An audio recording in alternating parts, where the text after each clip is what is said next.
ലെബനാനിലും ഗാസയിലും Israel ആക്രമണം കടുപ്പിക്കുന്നതിനിടെ ചെങ്കടലിൽ പുതിയ ആക്രമണ നീക്കവുമായി ഹൂതികൾ. നാലാം ഘട്ട സൈനിക നീക്കത്തിന്റെ തുടക്കമെന്നാണ് യൂറോപ്യൻ യൂണിയൻ നാവികസേനയായ ആസ്പൈസഡ് ഇതിനെ വിശേഷിപ്പിച്ചത്. അതിനിടെ കടൽ വഴി ചരക്കു ഗതാഗതം തുടർന്നാൽ ആക്രമണം ഉണ്ടാകുമെന്ന സൂചന നൽകി കപ്പലുടമകൾക്ക് ഹൂതികൾ അയച്ച ഇമെയിൽ സന്ദേശങ്ങളും പുറത്തായിരിക്കുകയാണ്. ഗ്രീക്ക് കപ്പലുടമകൾക്ക് ലഭിച്ച ഭീഷണി സന്ദേശം അന്താരാഷ്ട്ര വാർത്താ ഏജൻസി റോയിറ്റേഴ്സ് പുറത്തുവിട്ടു. ഹൂതി ഭീഷണിക്കിടെ ചെങ്കടൽ വഴി ചരക്കു ഗതാഗതം നടത്താൻ 200-ലേറെ കപ്പലുകൾക്ക് സുരക്ഷ ഒരുക്കിയിരുന്നു. ആസ്പൈഡസ് ഇതേ സേന തന്നെയാണ് ഹൂതികൾ പുതിയ തന്ത്രങ്ങൾ ആവിഷ്കരിക്കുന്നതായുള്ള വിവരം പുറത്തുവിട്ടിരിക്കുന്നത്. കപ്പലുടമകളുമായുള്ള രഹസ്യ യോഗത്തിലാണ് EU നാവികസേനയുടെ മുന്നറിയിപ്പ്. ആഴ്ചകൾക്ക് മുൻപാണ് യോഗം ചേർന്നത്. കപ്പലുകളുടെ സഞ്ചാരപാത ട്രാക്ക് ചെയ്യാവുന്ന ഓട്ടോമാറ്റിക് ഐഡന്റിഫിക്കേഷൻ സിസ്റ്റം ഓഫാക്കാൻ ആസ്പൈഡസ് കപ്പലുടമകൾക്ക് നിർദ്ദേശം നൽകിയിട്ടുമുണ്ട്.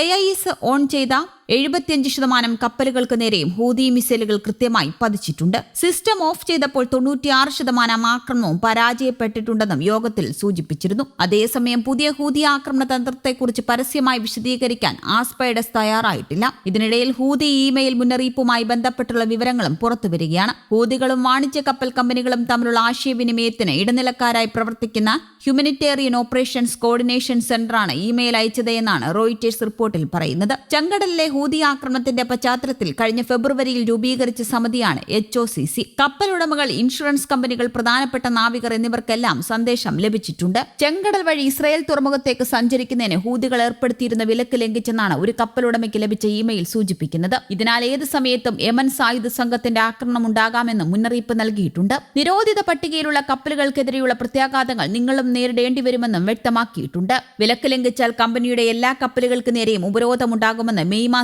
അയച്ച ഇമെയിലിൽ കമ്പനി മുന്നറിയിപ്പ് നൽകിയിട്ടുമുണ്ട്. തങ്ങൾ പ്രഖ്യാപിച്ച വിലക്കുകൾ ലംഘിക്കുകയോ ഇസ്രയേൽ തുറമുഖത്തേക്ക് പോവുകയോ ചെയ്താൽ കടുത്ത നടപടിയുണ്ടാകുമെന്നും സന്ദേശത്തിൽ വ്യക്തമാകുന്നുണ്ട്. സുരക്ഷാ കാരണങ്ങളാൽ പേര് വെളിപ്പെടുത്താൻ കപ്പൽ കമ്പനിയും മേധാവിയും വിസമ്മതിച്ചു. ഇതിനുശേഷം 6 ഗ്രീക്ക് കമ്പനികൾക്ക് നേരിട്ടും 2 കമ്പനികൾക്കല്ലാതെയും ഇമെയിൽ വഴി ഭീഷണി സന്ദേശങ്ങൾ ലഭിച്ചിട്ടുണ്ട്. കഴിഞ്ഞ ജൂണിൽ സമാനമായ സന്ദേശം ലഭിച്ചെന്ന് മറ്റൊരു കമ്പനിയും വെളിപ്പെടുത്തിയിട്ടുണ്ട്.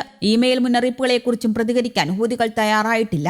രഹസ്യ സൈനിക വിവരങ്ങളായതുകൊണ്ട് വെളിപ്പെടുത്താനാകില്ല എന്നാണ് റോയിറ്റേഴ്സിനോട് പ്രതികരിച്ചത്. ഇതാദ്യമായാണ് ആക്രമണത്തിന് മുൻപ് ഇമെയിൽ വഴി ഹൂതികൾ മുന്നറിയിപ്പ് നൽകിയെന്ന വാർത്ത പുറത്തുവരുന്നത്. ഇസ്രയേലുമായി ചെറിയ തരത്തിൽ ബന്ധമുള്ള ഗ്രീക്ക് കപ്പലുകളെയും ഹൂതികൾ ലക്ഷ്യമിട്ടിരുന്നു. ചെങ്കടൽ വഴിയുള്ള ചരക്ക് ഗതാഗതം പൂർണ്ണമായി തടയുകയാണ് സംഘം ലക്ഷ്യമിടുന്നത്. കഴിഞ്ഞ സെപ്റ്റംബർ വരെ ചെങ്കടലിലുണ്ടായ ആക്രമണങ്ങളിൽ 30% ഗ്രീക്ക് കപ്പലുകൾക്ക് നേരെയായിരുന്നു. ഗാസയിൽ ഇസ്രയേൽ ആക്രമണം തുടരവേ കഴിഞ്ഞ നവംബറിലാണ് പലസ്തീനികൾക്ക് ഐക്യദാർഢ്യം പ്രഖ്യാപിച്ച ഹൂതികൾ ചെങ്കടൽ യുദ്ധം പ്രഖ്യാപിച്ചത്. ചെങ്കടൽ വഴി ഇസ്രയേലിലേക്ക് ചരക്കുമായി പോകുന്ന കപ്പലുകൾ ആക്രമിക്കുമെന്നുമായിരുന്നു മുന്നറിയിപ്പ്. ഇതിനുശേഷം ഇതുവരെയായി 100ഓളം കപ്പലുകൾ ആക്രമിക്കപ്പെട്ടെന്നാണ് റോയിറ്റേഴ്സ് റിപ്പോർട്ട് പറയുന്നത്. 2 കപ്പലുകൾ കടലിൽ മുക്കുകയും 1 കപ്പൽ പിടിച്ചെടുക്കുകയും ചെയ്തിരുന്നു. 4 കപ്പൽ നാവികരെ കൊല്ലുകയും ചെയ്തിട്ടുണ്ട്. മിസൈലുകളും ഡ്രോണുകളും ഉപയോഗിച്ചാണ് പ്രധാനമായും ആക്രമണം നടക്കുന്നത്. സ്ഫോടക വസ്തു നിറച്ച ബോട്ടുകൾ കപ്പലുകൾക്ക് നേരെയും അയച്ചു ആക്രമണം നടത്തിയിരുന്നു. ഹൂതി ഭീഷണിയെ തുടർന്ന് നിരവധി കപ്പലുകൾ ഇസ്രയേലിലേക്കുള്ള ചരക്ക് ഗതാഗതം നിർത്തിവെച്ചിരുന്നു. മിക്ക കപ്പലുകളും ആഫ്രിക്കയുടെ ദീർഘദൂരം കറങ്ങിത്തിരിഞ്ഞാണ് ഇപ്പോൾ യാത്ര തുടരുന്നത്. ഇതുമൂലം ശതകോടികളുടെ നഷ്ടമാണ് മേഖലയിൽ ദിനംപ്രതി റിപ്പോർട്ട് ചെയ്യുന്നത്.